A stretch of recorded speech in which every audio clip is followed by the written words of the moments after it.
ምሽቱን በስፋት በተሰማው ዜና የብሬንትፎርድ ተጫዋች ብራያን ምቤሞ ማንቸስተር ዩናይትድን ለመቀላቀል እንደወሰነ እውቁ ጋዜጠኛ ዴቪድ ኦርንስተን ዘግቧል። ይህ ተጫዋች የቻምፒየንስ ሊግ ተሳታፊ በሆኑት በኒውካስል ዩናይትድ፣ አርሰናልና ቶተንሃም ሆትስፐር እየተፈለገም ነው። እንግዲህ ማንቸስተር ዩናይትዶችን መቀላቀል ምርጫው ያደርገው ካሜሩናዊ ተጫዋች ወደ ቲያትር ኦፍ ድሪምስ ለማቅናት ከፈለገ በኋላ ቀይ ሰይጣኖቹ ተጫዋቹን ለማስፈረም ንግግር ይከፍታሉ ተብሎ እንደሚጠበቅ ተገልጿል። ምቤሞ በተጠናቀቀው ዓመት ብቃቱን በድንቅ ሁኔታ በንቦቹ ቤት ማስመልከቱ መቼስ ይታወቃል። የክፍ ተጫዋች ሆኖ 20 የፕሪሚየር ሊግ ግቦችን ነው መረብ ላይ ማሳረፍ የቻሉ። ከሱ በላይ ዘንድሮ ያስቆጠሩት መሐመድ ሳላ፣ አሌክሳንደር አይዛክና አርሊንግ ሃላንድ ብቻም ናቸው። ምቤሞ አሁን ላይ በኮሚኒቲ ስታዲየም ደግሞ ወደ መጨረሻ ዓመቱ የሚገባ ተጫዋችም ያደርገዋል። ስለዚህ ብሬንትፎርዶች ተጫዋቹን በዚህ ክረምት መሸጣቸው አይቀሪ ነው የሚመስለው። የማታየስ ኩኒያን ፊርማ ያገኙት ማን ዩናይትዶች በቀጣይ እንግዲህ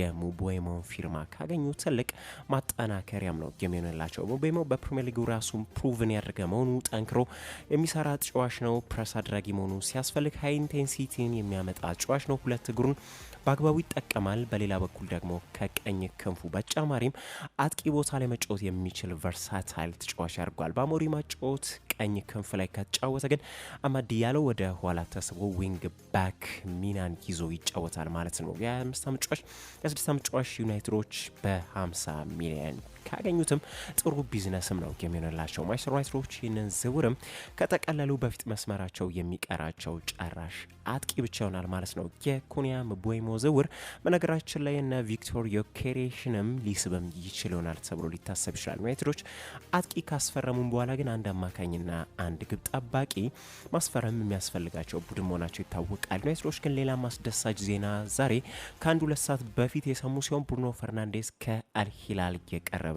ጥያቄ ውድቅ ማድረጉን እውቁ ጋዜጠኛ ፋብሪዚዮ ሮማኖ ዘግቧል። ኩኒያን አስፈረሙ፣ ብሩኖ እንደሚቆይላቸው ተረጋገጠ። ምቤሞ ደግሞ ዩናይትድን መርጦ ተገኝቷል። አስደናቂ አንድ ሳምንትን ሊያሳልፉ ይችላል። ወደ ሌላ ጉዳይ እንለፍና ዳሪዮ ኢሱጎ ቼልሲን በ22 ነጥብ 3 ሚሊዮን ዩሮ ከስፖርቲንግ ሊዝበን በይፋ ተቀላቅሏል። ይህም ዝውውር ተረጋግጦ የነበረው በማርች ወር ላይ እንደነበር ይታወሳል። አሁን ቼልሲን እስከ 2033 ድረስ በሚያቆይል የረጅም ጊዜ ውል ተቀላቅሏል። ተጫዋቹ በተጠናቀቀው ዓመት ግን ጊዜውን በሊዝበን ሳይሆን ያሳለፈው በውሰት ለስፔኑ ክለብ ላስ ፓልማስ ተሰጥቶ እንደነበር ይታወሳል። ታዲያ ተጫዋቹ በላስ ፓልማስ ከ100 በላይ የተሳኩ ታክሎችን ያደረገ 101 ኢንተርሴፕሽኖችን ያደረገ ብቸኛው የላስ ፓልማስ ተጫዋችም ነው የነበረው። ይህ ቁጥሩ በላሊጋው በእነዚህ ቁጥሮች ቶፕ 5 ውስጥም የሚያስቀምጠው ያድርጓል። ፖርቹጋል አማካኝ ገና 20 ዓመቱ ላይ የሚገኝም ተጫዋች እንደሆነ ይታወቃል። በቀጣይ የውድድር ዓመት ተጫዋች በሰማዮቹ ቤት የሞይሰስ ካይሴዶ ባካፕ የሚሆን ተጫዋችም ነው። አሁን ላይ በዓለም ላይ ካሉ ምርጥ የተከላካይ አማካኝ ተጫዋቾች አንዱ የሆነው ሞይሰስ ካይሴዶን ገጥመክ ከዛ ኢሱጎ ተቀይሮ ሲገባ ለተቃራኒ ቡድን ነገሮችን የሚያከብድባቸው ሊሆን ይችላል። ዳሪዮ ኢሱጎ ለክለቡ ዓለም ዋንጫ ቼልሲን ተቀላቅሎ የካይሴዶ ተጠባባቂ ሆኖ እንግዲህ እንደሚጫወትም በስፋት ይጠበቃል። የምዕራብ ለንደን ክለብ ይህንን ተጫዋች ያስፈረሙትም የሮሜዮ ላቪያን ተደጋጋሚ ጉዳቶች ተከትሎ ነው። አትሌቲኮ ደ ማድሪዶች አንቶዋን ግሪዝማንን ውል ካደሱ በኋላ የሌላኛውን ተጫዋቻቸውን ውል ያደሱ ሲሆን ኮኬ በአትሌቲኮ ቤት እስከ 2026 ድረስ የሚያቆየውን አዲስ የ1 ዓመት ውል በይፋ አድሷል። 33 ዓመቱ ላይ የሚገኘው ኮኬ ለአትሌቲኮ ማድሪድ ብዙ ጨዋታዎችን በማድረግ የሪከርዱ ባለቤትም ነው። ወደ 700 የሚጠጉ ጨዋታዎችን ወይም 681 ያህል ጨዋታዎችን በቀዩና ነጩ ማሊያ ወክሎ መጫወት የቻለ ጨዋች ነው። ከ2009 ጀምሮ በአትሌቲኮ ቤትም መጫወት የቻለ ጨዋች አድርጓል። አማካኝ ጨዋች ሙያውን የጀመረውን በአትሌቲኮ ደ ማድሪድ ቤት ነው። የአትሌቲኮች አካዳሚ ፍሬም መሆኑ የሚታወቅ ጉዳይ ነው። የሮጂ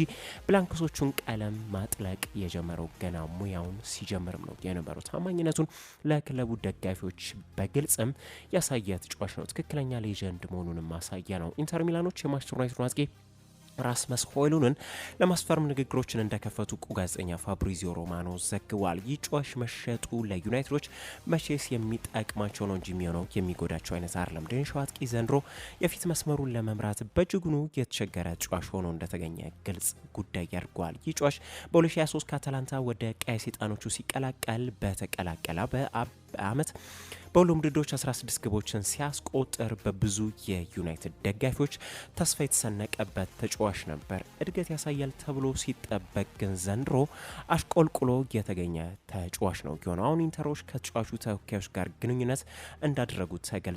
ቻምፒዮንስ ሊግን ያጡት ኔራ ዙሪዎቹ ግን በፊት መስመራቸው እና ላውታሮ ማርቲኔዝን እንዲሁም ማርከስ ቱራምን የያዙ ቡድን መሆናቸው መዘንጋት የለበትም። ምናልባትም የ22 ዓመቱን ሆይሉንድ የሚመጣው ለስኳድ ዴብዝም ሊሆን ይችላል ተብሎ ይገመታል። ኢንተሮች ተጫዋቹን ለማስፈረም ደግሞ የሚያቀርቡት ወደ 33.7 ሚሊዮን ፓውንድ ብቻ መሆኑንም የጣሊያኑ ጋዜጣ ዴሎ ስፖርት አስነብቧል። ናይትሮች ይህን ተጫዋች ሲያስፈርሙ 70 ሚሊዮን ፓውንድ እንደወጡበት ይታወሳል። ተጫዋቹን ለመሸጥ ደግሞ ከስራውም ቢሆን 43 ሚሊዮን ፓውንድ ይፈልጋሉ እየተባለ ይገኛል። የተጫዋቹ ዕጣ ፈንታ ግን በቀጣይ ጊዜያቶች የሚታይ ነው የሚለው ሌጀንደሪው የመሃል ሜዳ ስፍራ ተጫዋች ሉካ ሞድሪች ከ13 ዓመታት በኋላ በዚህ ክረምት ከሪያል ማድሪድ ጋር እንደሚለያይ ይታወቃል። የክለብ ዓለም ዋንጫ በሎስ ብላንክሶቹ ቤት የመጨረሻው ውድድሩ ነው የሚሆነው። ሞድሪች ከማድሪድ ጋር የሚለያይ በመሆኑ የጣሊያኑ ክለብ ኤሲ ሚላን ሉካ ሞድሪችን ለማስፈረም አይናቸውን እንደጣሉ ከታማኝ ምንጮች አንዱ የሆነው ማቴ ሞሬቶ ይዞት የወጣው መረጃ ያመለክታል። የሚላን አዲሱ ዳይሬክተር ኢግሊታሪ ሞድሪችን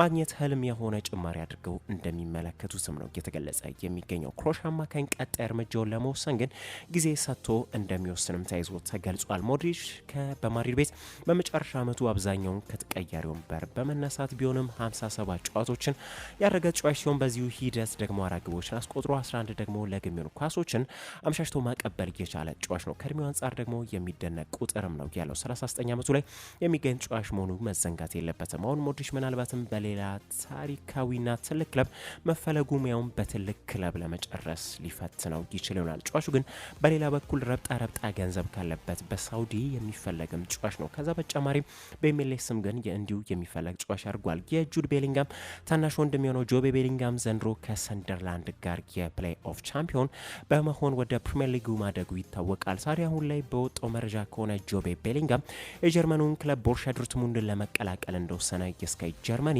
ጋዜጠኛው ነው ፍሎሪያን ፕሌተንበርግ ይዞት የወጣው መረጃ ያመለክታል። ከሰንደርላንድ ጋር ንግግሮችም በቀጣይ ሳምንት እንደሚደረጉ ነው የተጠቆመው። ጆቤ ቤሊንጋም ግን የታላቅ ወንድሙን የጁድ ቤሊንጋምን ፈለገ እየተከተለ ያለ ተጫዋች ነው። ሁለቱም ከበርሚንጋም የወጡ ተጫዋቾች ናቸው። ጆቤ ግን አሁን ወዳለበት ሰንደርላንድ አቅንቷል።